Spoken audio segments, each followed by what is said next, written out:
filled with manufacturing, mining, and farming.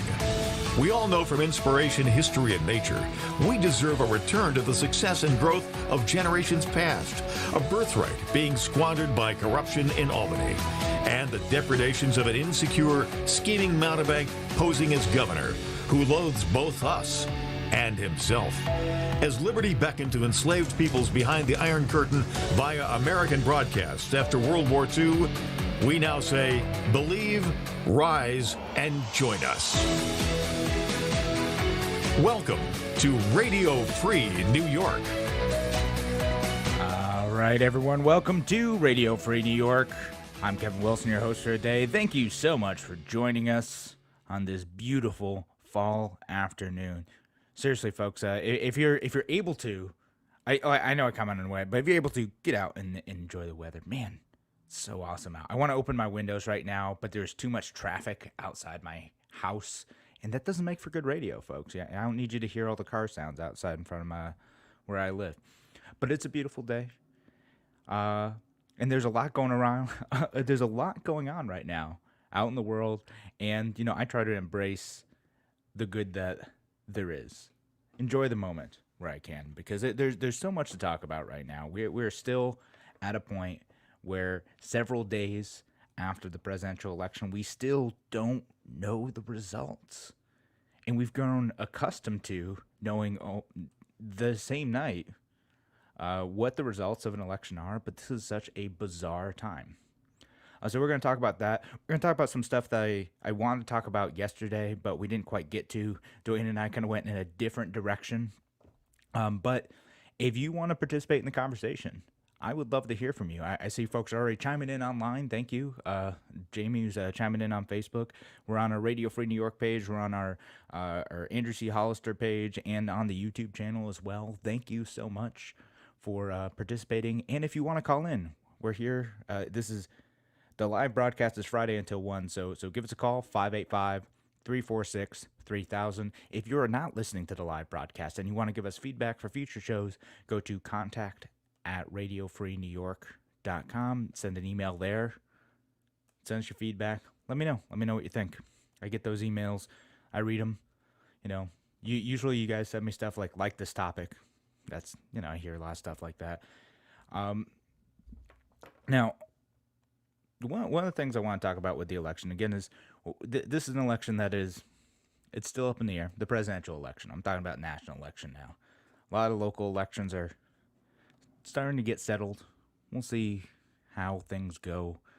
I made a couple predictions on Election Day, one being that Joe Biden wins, two being that the Democrats would take a supermajority in the New York State legislature. I just see that being the impact of more motivated Democrats this year and less motivated Republicans. And in a lot of cases, some very motivated Republicans out there, but not as motivated as the Democrats. And that's all anecdotal on my part. But I'm looking at where we are now. It seems like maybe Joe Biden is going to pull it out. Maybe. I don't know. We'll see. We'll see how it goes. It looked like, night of the election, the day after the election, Donald Trump may be getting it. But, of course, we know that those are not all the votes that were in, that there were other actual votes that were coming in, the mail-in votes, some of which it never made sense to me that states wouldn't count votes ahead of time, that they would, like the mail-in votes, right? Like, why can't we, just start counting those ahead of time? We know millions of people are going to start doing that. Might as well get a head start. And now instead we're sitting here wondering, all right, well, what's going on in Nevada? What's going on in Pennsylvania? What's going on in Georgia? All these are still hanging in the balance. And we're seeing huge amount of votes coming in for Joe Biden at this point. And I think part of that is that the Democrats were so fearful of the coronavirus that most of them, they all told their people that they should vote by mail. So way more Democrats. And whenever I talk to Republicans locally and looking at nationally, a lot of Republicans said, don't trust the mail. You should go and vote in person. Saw it at almost every rally I went to. There's some Republican telling me that you should vote in person. Okay, so things are going to look a bit lopsided. So there's a bunch of votes that are still being counted Most of which seem like they're cast legally. I know there's a whole bunch of stuff going around with voter fraud right now. President Trump has made a bunch of accusations of voter fraud. And I gotta be honest, folks, I haven't seen a lot of it that's credible yet. I'm open to the idea that it could happen. I don't know that it's widespread enough to have tipped the election. It's stuff like you'll see one video of one person like crumbling up a ballot or something, right? So like maybe that's something. I don't know, but a lot of times it's when I get sent these things or I see this stuff on Twitter and Facebook, it's not in the right year. The context of the situation is different. Sometimes it's the wrong place, and I'm trying to sort through all this information. And I think the American people, we all want to know, is the outcome of this election legitimate? We need to look at, are all the votes that are being counted in these elections legitimate? Are they counting? Do we need to do recounts and audits in all these cases? Yeah, probably. A lot of these states, they're so close, less than 1%, very, very close. And again, a few thousand votes as this live show that Joe Biden's up in Georgia. Yeah, you're gonna need to look into that. You need to do recounts. Now, historically, recounts haven't changed the vote counts significantly, only by like a few hundred votes in most cases. Usually a few dozen, oftentimes none at all. So if you're kind of hanging your hat on recounts are going to do that, it's probably not going to be the case. Same with Pennsylvania, same with Wisconsin, same with all those states. I don't know that recounts are going to change all that much. And I will say this too. Again, there are still legitimate ballots that are coming in. In New York, they don't count the ballots until November 16th, the mail-in ballots, because you can mail them like the day of the election, and then whenever they get there, that still counts, right? They still count that vote. So like even in like the race that I ran in, my vote totals, my vote percentages might change. Now, I don't think that's going to win me the election. It's not going to happen. I'm pretty far behind at this point. I don't think it's going to work out in my favor. But in some races, yeah, it might actually change some things or increase the leads for the Democrats, or who knows? Who knows what's going to happen? There's a few races up in the air right now, including I think the 56th Senate district, where Jeremy Cooney had claimed victory up in this area. There's only a couple thousand votes difference, from what I understand, and yeah, so it's close enough where, in theory, it could change. So those votes are legitimate, though. And I know there's some stuff going on where people had the ability to mail in their ballot up to today, as I understood it. That was a ruling by a judge. But even if they overturned that ruling and they had to have postmarked it by Tuesday to count, there would still be a lot of ballots that are coming in right now. There would still be legally cast ballots. So when people are talking about, oh, these are legal ballots voted after the election, well, not necessarily. Those are ballots that are coming in that were done correctly. That's the process that people understood that they could legally participate in the election by mailing in their votes by Tuesday or by Friday in some cases. And I'm getting a comment here. I think we need to do it all electronically. Redo it. Oh, I don't know about redoing it. Goodness, does anyone want to redo this? No, I sure don't. But the electronically thing's interesting because I get a lot of pushback from people who say like, well, electronically creates less of a paper record to be able to audit it afterwards, and that there are security risks to doing it electronically that we might want to consider, and maybe that's not worth doing. But I'd love to hear your thoughts on that. Is there quicker ways to do these elections? Should we move more electronically? I've talked about, maybe we should vote online, but other people are saying, no, paper ballots only. That's what we need to do.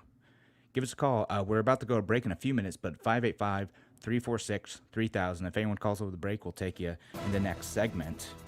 So thanks again for listening here on Radio Free New York. We're talking about voter fraud. We're talking about the election results. And I want to talk about what does it all mean? I feel like we talked a bit about this yesterday, but what does this mean for the future of personal liberty, limited government, all those values that we stand for here at Radio Free New York? We'll be back in just a few minutes. Talk to you soon.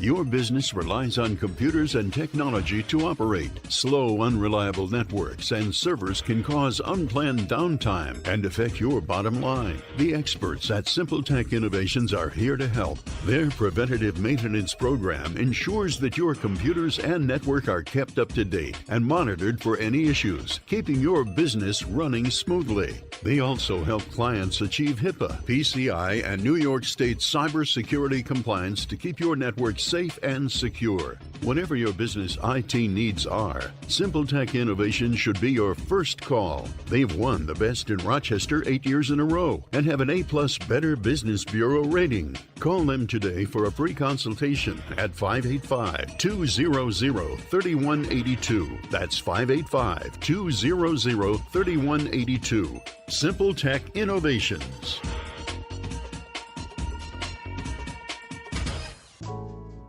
This year's Camp Good Days is reimagining the 20th annual wine auction dinner as an online auction. The auction will be held on November 12th through the 19th and will include medal-winning wines and spirits from this year's Finger Lakes International Wine and Spirits Competition, and also an array of other exciting auction items. Cancer doesn't stop during the pandemic, and neither do we. We have continued offering a variety of programs for our families, including virtual camps. The money raised from this auction will help us to continue providing our many programs and services for children and families in our community impacted by cancer. Please visit campgooddays.org or call 585-624-5555 for more information. Why do businesses choose to move their website from Wix and Squarespace to Simple Tech Innovations? Maybe it's their excellent customer service or attention to detail. Maybe it's their ability to give a truly customized solution. Or perhaps they just like the fact that Simple Tech is a local small business that builds great relationships with its clients. Whatever the reason may be, you can rest assured knowing that the local team at Simple Tech has your best interest in mind when building or updating your website. They're hands-on and love helping customers achieve their goals. But don't take my word for it. They've won the Best in Rochester 8 years in a row and have an A+ Better Business Bureau rating. If your website doesn't match your dreams or isn't achieving your goals, give the professionals at Simple Tech Innovations a call today for a consultation at 585-200-3182. That's 585-200-3182. Simple Tech Innovations. You're listening to Radio Free New York. Welcome back to Radio Free New York. Thank you so much for joining us today. I'm Kevin Wilson, your host for today, and we're talking about the consequences of this election. We're still sorting out what the results are, what it all means. Who knows? It seems, I think either way, this is not the blowout that Team Biden thought it was going to be. The Democrats thought this was going to be a huge indictment of the Trump presidency. That ain't it, folks. It's close. We are emerging from this election once again a deeply, deeply divided nation, and the solution to that, as we discussed yesterday, I don't think is, well, goodness, we need to try harder to stop the other side. I think the solution to that, and if we want to cool down politics, is personal liberty, returning more governance to local municipalities, to state governments, and the individual, if possible. That's the best way to ensure that people are going to be able to live their own life and to make decision makings closer to the communities that are most impacted by them. I don't want people in Washington making those decisions for me. I don't trust Donald Trump to do that. I don't trust Joe Biden to do that. And we give them far too much power right now. And we got another comment in from Nate. Says, there are lessons to be learned here, but both big parties will fail to learn them. Dems could have run away with a better candidate. Reps could have easily won based on record, if not for Trump's ego. Yeah, I agree with a lot of that. Nate, I thought that there were other candidates in the Democratic primary who, at the very least, like, carried less baggage and were more interesting than Joe Biden. Like, I don't like Joe Biden because I know what his record is, and Donald Trump has rightly bashed him for, like, the 94 crime bill, for his immigration stuff, even though he's not really better in my mind on that stuff, in a handful of other issues, like just some like ugly racial stuff that he said way back in the past, not to mention his desire to grow government immensely, and just, man, he's a weird talker. Like, he just, the way he stumbles over things, the way he says stuff, it's bizarre and not something that you want to see in a president. I don't think that that's my main policy making, or my main decision factor in choosing a president, is whether or not someone like Joe Biden stumbles over words. But man, he does it a lot. Like, there are people that I strongly disagreed with policy on in the Democratic primary, but I just liked him better. I liked Andrew Yang, even though I thought his UBI proposal was bad, but I wanted to like him.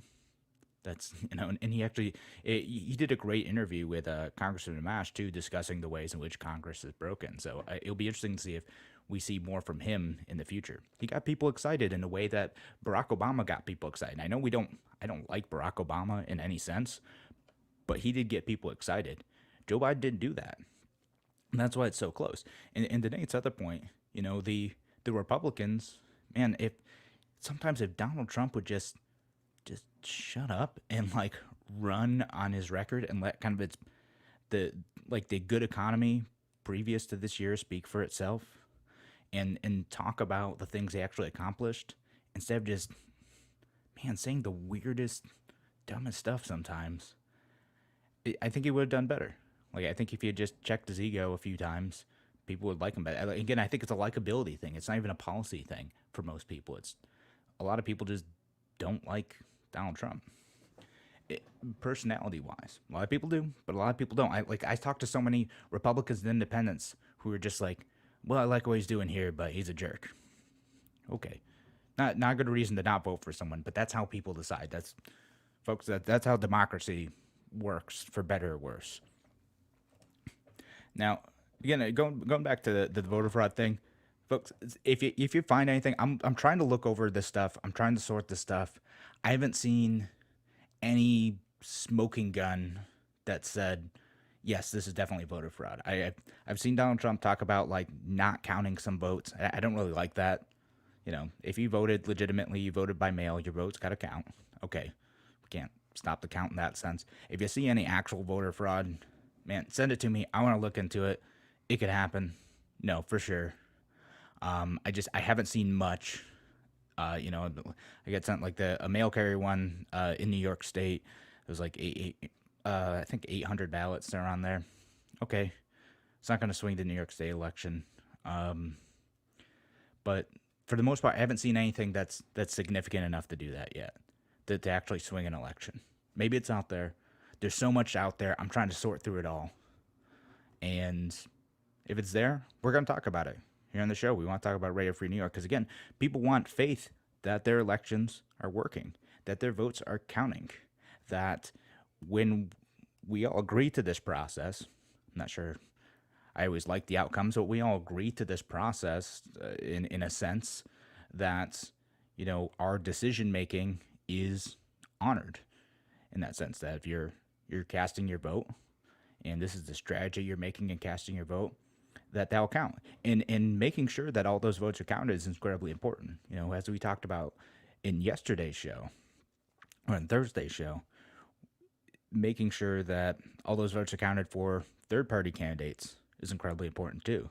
If there were, and I'm not saying there is, but if there were widespread voter fraud, hypothetically in New York, for instance, and a bunch of third-party ballots were thrown out, that would impact the ability to have ballot access. And in fact, there's a case back in the 2010 election related to Warren Redlick, who is a guy who ran for governor as a libertarian back then, of not counting the absentee ballots on time. In fact, they went ahead and just didn't count those in the 2010 election.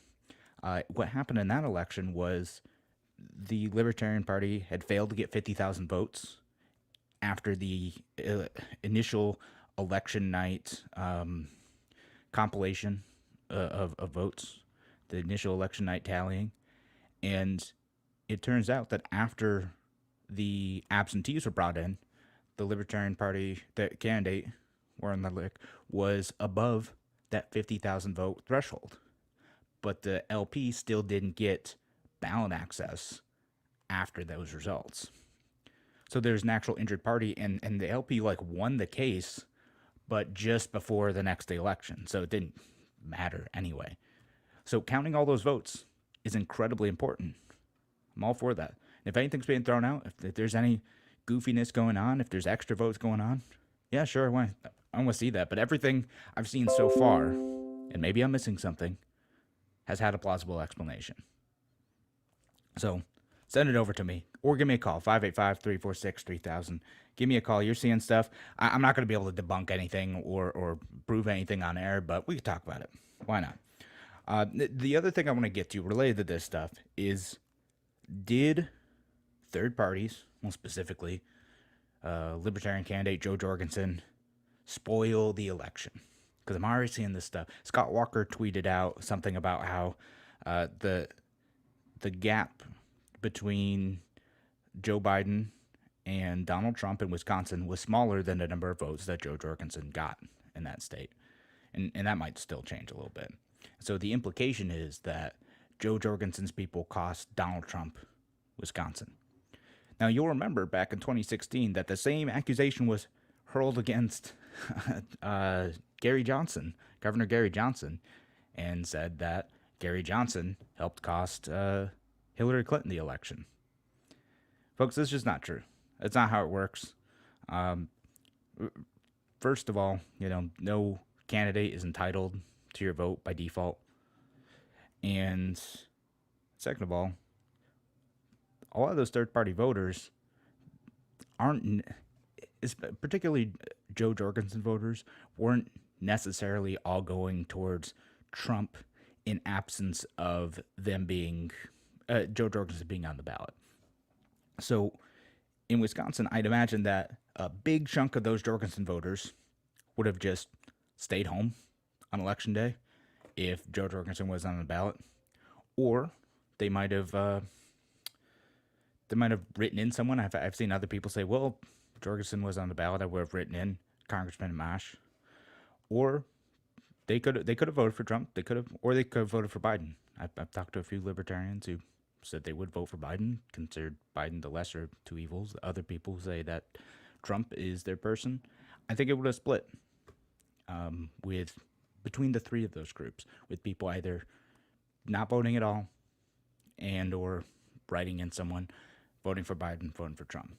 And that's what we see in every single election. When they do the actual election or exit polling during the elections, it's split pretty evenly between those three groups.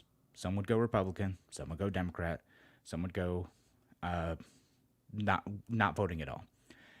At least within the Libertarian Party. There are other third-party candidates who tend to heavily favor one side or the other. I think if Howie Hawkins wasn't running in the Green Party, I think a lot of those folks would just vote for Biden. And in fact, we can see a significant difference in results this time around.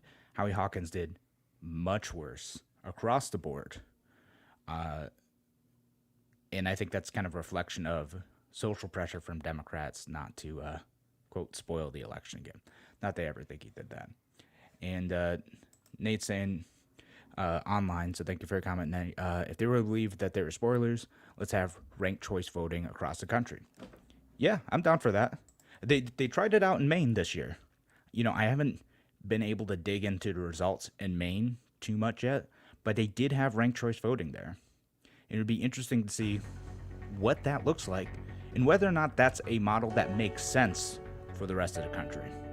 All right, we'll keep talking about this and more right here on Radio Free New York. And again, I want to get to what were the actual implications for liberty with this election if it shakes out the way we think it's going to shake out. Thanks again for joining us. We'll be back here in just a few minutes.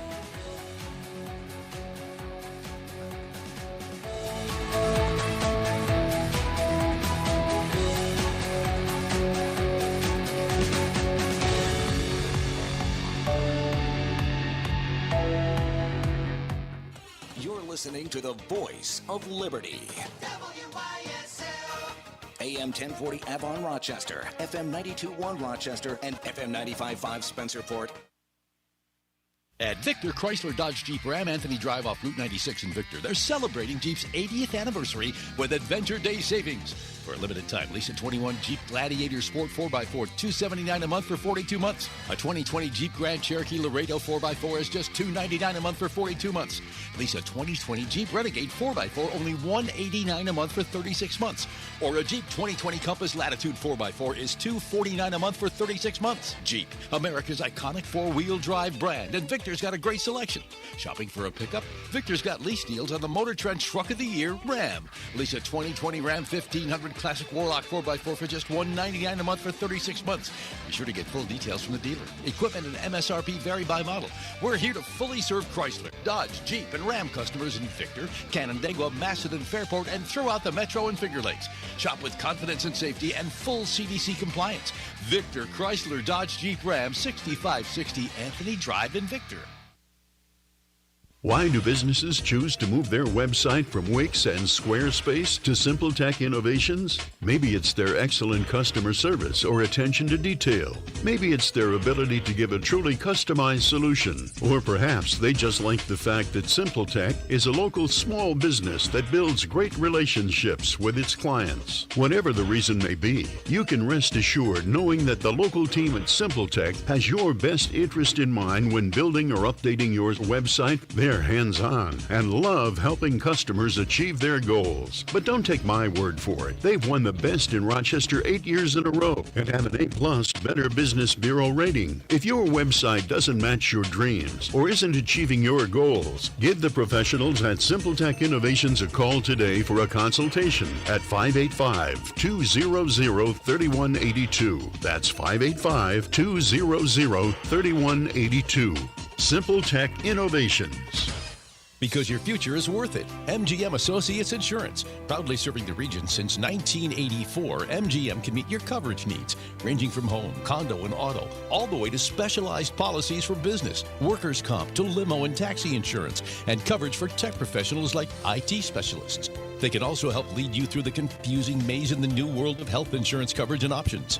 MGM Associates is large enough to serve you, but small enough to care, so you don't have to wait in line on some 800 number to get prompt personal attention. MGM Associates is the only winner of the National Best Practices Award 5 times in a row.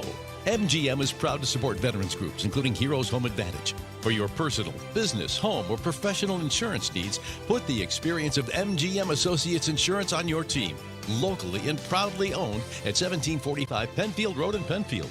381-7008 or mgminsure.com. An associate of Finger Lakes Fire and Casualty, Route 227 in Trumansburg, New York. This is the greatest game we've ever seen. 4th and inches on the goal line. Timeout. Hello? Honey, we need help. The furnace won't turn on, and it's freezing in here. What's up? Furnace died. No heat. That's an easy call. Taylor Heating, 500 help. Moments later. Okay, thanks. It's Taylor for the win. Now back to the game. Touchdown! Call Taylor. 500 help. Relax, refresh, reward yourself this fall with St. Pius Federal Credit Union. Treat yourself to great rates on an auto or home improvement loan. Whether you need a more reliable car for winter, start that basement family theater project you've been dreaming of, or build out that new outdoor hot tub, our team is ready to help you with all your financial needs. That's the St. Pius Federal Credit Union difference and promise. Let us show you how easy coming home can be at spxfcu.org. St. Pius Federal Credit Union.org. When you feel sick for whatever reason, don't wait to get help. Noise Health Urgent Care now offers telemedicine appointments using your device to meet with a provider face-to-face from the comfort of your home. Call 585-243-9595 to schedule an appointment. Noise Health Urgent Care is open from 9 a.m. to 9 p.m., 7 days a week, even weekends and holidays. Walk-ins welcome at our Geneseo location, 50 East South Street. Digital X-ray available too. Noise Health Urgent Care. Your health care, your way. You're listening to Radio Free New York. Welcome back to Radio Free New York. Thank you, everyone, for joining us today. And, of course, shout out to our friends down the line over at WACK out in Newark and WENY, The Patriot, down in the southern tier. Thank you for listening to Radio Free New York. Thank you for being a part of our audience. We appreciate it. And although I know you're not listening to the live show today, always, of course, send us a message. Give us your feedback. How do you like the show? Contact at Radio Free New York, all spelled out, not Radio Free NY, but contact at Radio Free NEWYORK.com. Thank you for your feedback, and thanks again to our friends who are listening online as well. Our Facebook page, our Radio Free New York, Andrew C. Hollister, and our YouTube page. Thank you so much for being here. And, of course, our friends listening live here at WYSL today. If you want to call in and participate in the conversation, 585-346-3000. Thank you for being a part of the conversation. Now, let's assume that Joe Biden ends up winning, right? What does that mean for us? What does that mean for personal liberty on the national level? I think it's what I'm hoping for anyway is I'm hoping for a divided Congress. I'm hoping that some of the worst impulses of Joe Biden are and not suppressed is quite a but that he will only work on stuff that is able to build a good amount of support across the aisle. Now, I worry that what that looks like is more spending, more military intervention, and the removal of some of our rights. I'm hoping that that's wrong, that the Republican Party, because they're the ones who are going to be the only opposition at this point, that they kind of find their libertarian roots a bit more, hoping it's more Thomas Massey than Tom Cotton moving forward across the board.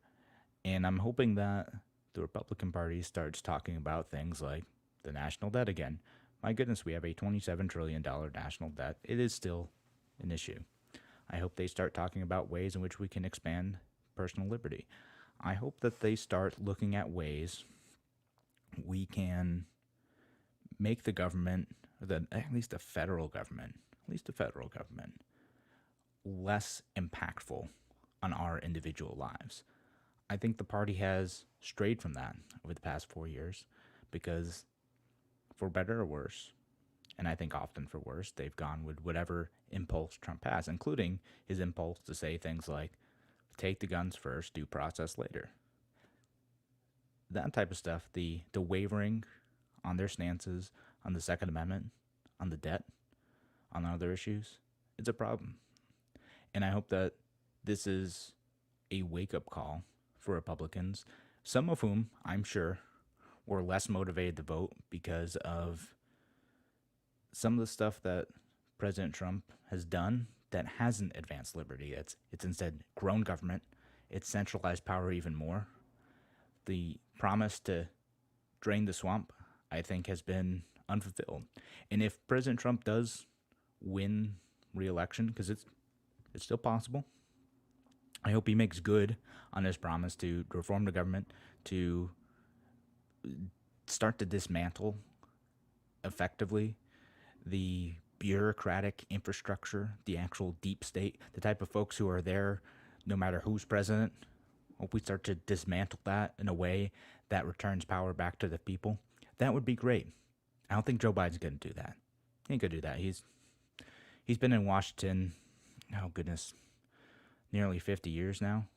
If he's in there as president, he's not going to dismantle the federal bureaucracy.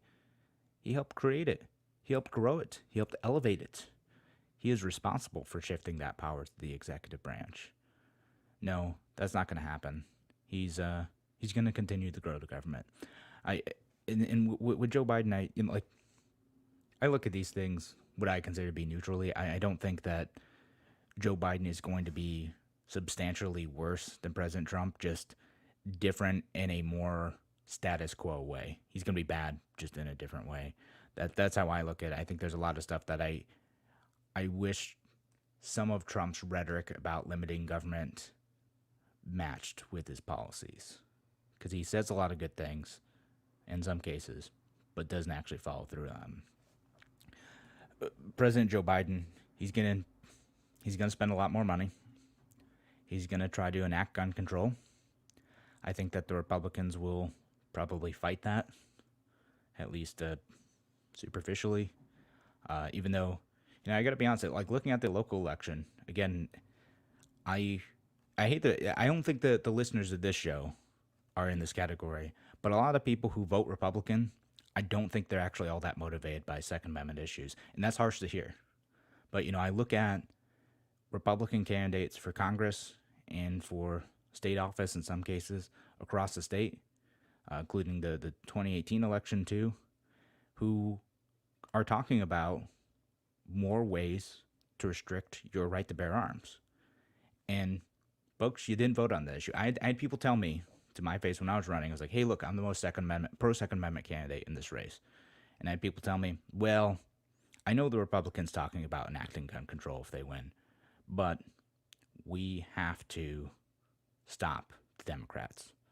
And that's all people cared about. If you keep giving them your vote on these issues, despite them being bad on these issues, they're not going to care. The Republican Party, you've sent the signal to them that this isn't an issue that's a decision maker for you. You're going to give them your vote anyway. So we shouldn't be surprised if this is an issue that the Republicans continue to backslide on. I'd like to think that's not the case, but you got to keep the pressure up on your party. If you're in the Republican Party, and I ain't, if you're in the Republican Party, you care about Second Amendment issues, you got to keep putting the pressure on those folks. Through primaries, through letters, through telling them that you're going to withhold your support if they refuse to defend your constitutional rights. And right now, that's not the case. It ain't it. But other issues on the national level, besides national debt, besides war, besides the growth of bureaucracy, we're going to see changes to immigration. I don't know what that looks like. I think the left's going to stop caring about immigration. President Trump was right that Obama built the cages, right? That's what happened. And the left's going to stop caring about that stuff. I think they're going to stop caring about the police issue stuff as much. At least mainstream Democrats. They won't have their big punching bag anymore. The Democrats are going to be deeply divided on these issues again, and we're already seeing it. Because there is, luckily, and this is, I think, a good sign, there are people within the Democratic Party who are saying, hey, maybe we shouldn't push socialism. Maybe we shouldn't push the relentlessly woke stuff that calls every single person, every single action racist in some way. They're getting pushback, among the Democratic Party. The Democratic Party lost support in what is broadly termed the Latino vote, which I think is a bad framing anyway. The Latino vote it's so broad. It includes, light-skinned Cubans, dark-skinned Puerto Ricans, men, women of different backgrounds, Central Americans, Guatemalans, Mexicans. All these people are coming from wildly different perspectives that are different based on, their country of either direct origin or ancestral origin and their individual experiences. Trying to lump people into these large groups has not worked well. Trying to push this group ideology on this arbitrary categorization is both ineffective and insulting. And that's why you saw some gain. Apparently, we're going to have to look through the data after all this is sorted out. But it seems like Donald Trump gained in those areas, I think because of the patronizing approach the Democrats have taken to, Latinos generally. And again, that's such a broad category that I don't think that it even makes sense to categorize people in that way. But we also saw Donald Trump gain among Muslims, and we saw Donald Trump make gains, apparently, among black men, too.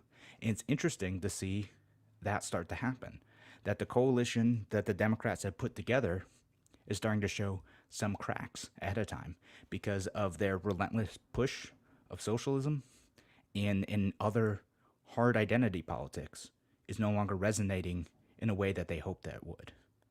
So if the Democrats learn that lesson, I'll take it. I'm not going to necessarily vote for Democrats, but man, if they start to pull back on some of their worst impulses, great.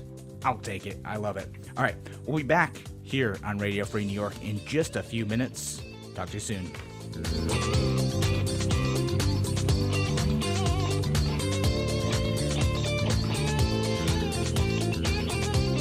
Why do businesses choose to move their website from Wix and Squarespace to Simple Tech Innovations? Maybe it's their excellent customer service or attention to detail. Maybe it's their ability to give a truly customized solution. Or perhaps they just like the fact that Simple Tech is a local small business that builds great relationships with its clients. Whatever the reason may be, you can rest assured knowing that the local team at Simple Tech has your best interest in mind when building or updating your website. They're hands-on and love helping customers achieve their goals. But don't take my word for it. They've won the best in Rochester 8 years in a row and have an A+ Better Business Bureau rating. If your website doesn't match your dreams or isn't achieving your goals, give the professionals at Simple Tech Innovations a call today for a consultation at 585-200-3182. That's 585-200-3182.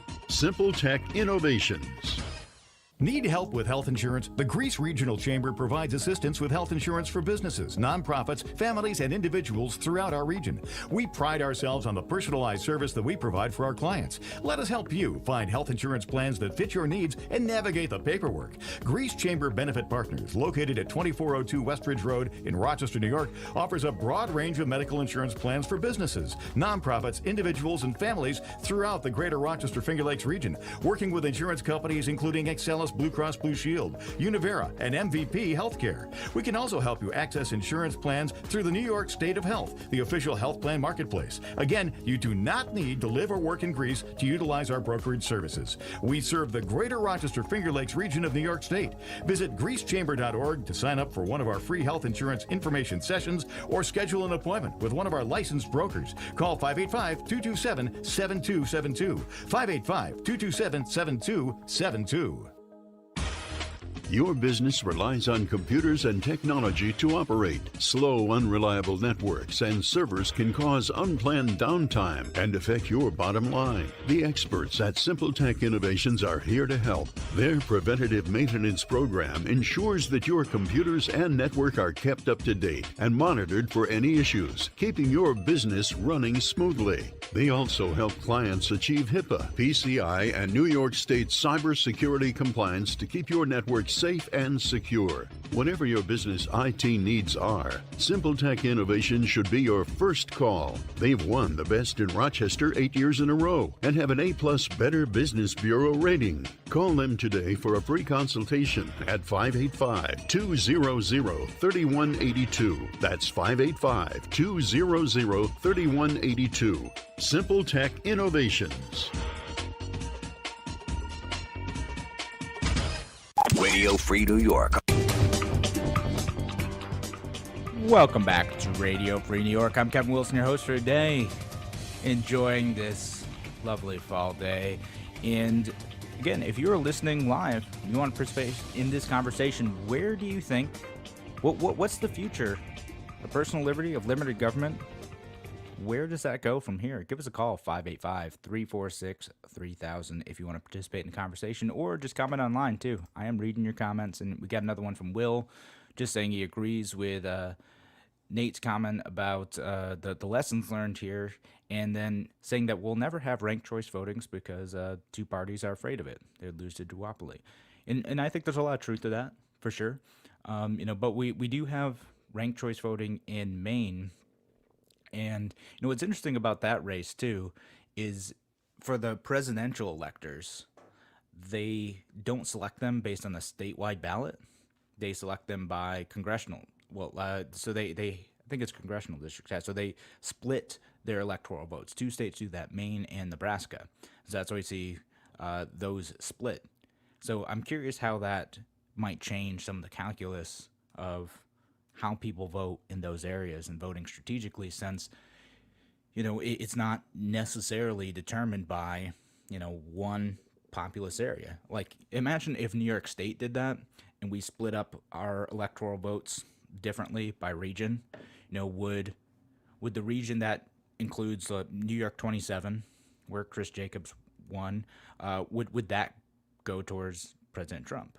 Would the one that encompasses New York 25, would that go towards Biden? Obviously, we know where the city's going to go, but would people vote differently and participate at higher rates if New York split its electoral votes? Now, I can't imagine them doing that. Why would the Democrats, who are in control of the governorship and the state legislature, want to jeopardize their ability to cast all of their votes towards their party's candidate? Ain't gonna happen, folks.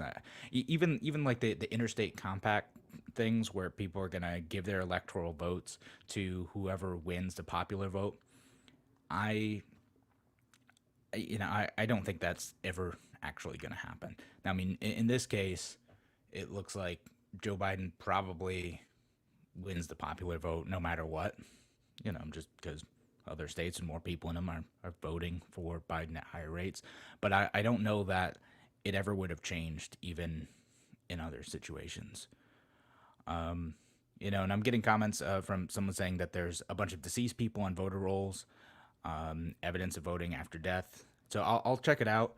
I said most of the stuff that I've seen, it's been like, here are like 5 people who might be dead who look like they might have voted. But a lot of those times it's, in the individual examples that I've seen, it's been people who were alive, but their birthdays were sometimes listed incorrectly on the voter rolls, or in some cases it's from previous elections.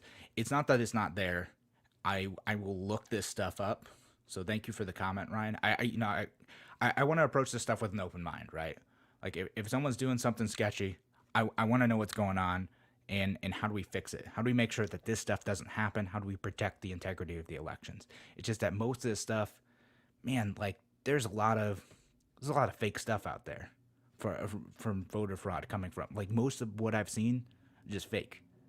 Guys, send me some real stuff. I will look into it. I will talk about it next week. And, I'll let you know what I can find. But, I need to know. Send me an email, contact@radiofreenewyork.com, or send an email to the station, to WYSL. They'll forward it on to me. In the midst of all of this other stuff going on too, there's been some very interesting ballot measures coming out related to drug legalization. And I know this isn't maybe everyone's cup of tea, but it's fascinating to see what happened in Oregon. They passed a ballot measure in that state to decriminalize, so not necessarily legalize, but decriminalize the possession of heroin, methamphetamine, LSD, oxycodone, and other hard drugs. Basically everything it's not legal, it's just not illegal either. So if you possess these substances now in that state,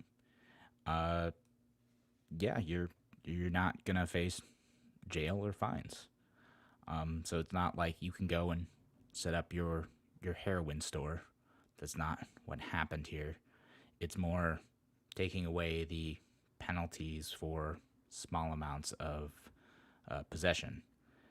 I mean, what would the state do on top of that? Well, of course, they increased taxes on cigarettes, alcohol, and a bunch of other stuff. So I'm not exactly looking at Oregon as a libertarian paradise here. I just think it's interesting. And in other states, we're seeing legalization of marijuana too. In New Jersey, it looks like that's trending towards legalization. In South Dakota, looks like that's trending towards legalization, which is surprising. You wouldn't necessarily expect that out of a more conservative state like South Dakota, but here we are. And yet in New York, Governor Andrew Cuomo is talking about legalizing marijuana. He's like, oh, well, I've been in favor of it for years, and, you know, we're gonna look at it now. Basically, he wants it for money, though. Like, he's pretty upfront about that. It's a money thing. Governor Cuomo is aware, and we've talked about this many times on the show before, that the state is in a money crunch. This is a money crunch that existed before COVID, so don't think it's just a COVID thing. It existed before COVID. They're out of money, and they think that, well, if we just legalize marijuana and find another way to extract money from taxpayers who want to smoke pot, then we'll save the state. Guys, ain't going to work. Like, there's still got to be money. There's got to be money and jobs throughout the state for that to work. People got to have the money to be able to go and buy the expensive legal pot. If people don't have the money for it, or you raise the taxes too much on that product, people are just going to keep going to the black market anyway. You know, let's just be, pardon the phrase, but blunt about this. You know, if it takes you, you know, $100 to buy, you know, a small amount of marijuana, and your dealer is still around and is going to sell that to you for $30, why would you go to the state? That's what I think is going to happen. Governor Cuomo is going to try to legalize marijuana just as a money-making scheme. It's going to be regulated so heavily that very few people would be able to enter the market, and they're still going to punish people who try to do things like grow some in their yard. They're going to crack down on people who just want to grow it in their backyard. Larry Sharp used to use the phrase, you know, regulate it like onions. Like, you can grow onions in your backyard and use them for your personal consumption. That stuff is not going to happen under whatever New York comes about. No, it's going to be regulated to death. It's going to be taxed to death. The black markets are still going to exist. The problems with the war on drugs are still going to exist. This is just a way to generate money. But, you know, we can see what is going on in other states. We can see what's worked well and what hasn't in states like Colorado, where they did legalize marijuana and they're able to sell it there. But they run into some issues. There's some legitimate challenges to do this. And, you know, I'm pretty upfront about being pro about this type of stuff for a number of reasons, because of how much money the state spends on enforcing it and the damage that does. But, yeah, there's some challenges to that. Like, there still does need to be stuff figured out about how this is going to work. All right. So thanks so much for joining us here at Radio Free New York. We'll be back next week. I'll be on Monday. Andrew and I will be both on Monday. So we will talk to you then. Have a good weekend.